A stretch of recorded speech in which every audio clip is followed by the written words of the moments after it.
Dostlar var etibarsız etibarlı, çok dostu olan kes sayılır varlı. Dost var ağırdı hürmeti dağlardan, çünkü o keçib xeyli sınaqlardan. Az halda olur indi ürək dostu, amma o qədərdir ki çörək dostu. Pul çox olsa gəzsən gözəl maşında, çox dost olacaq süfrənin başında.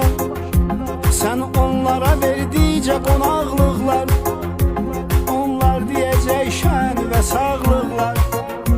Sən də deyəcəksən əla dostlarsız, Allaha şükür yaxşı ki siz varsınız. Hər can söyləyəndən dost olmaz insana.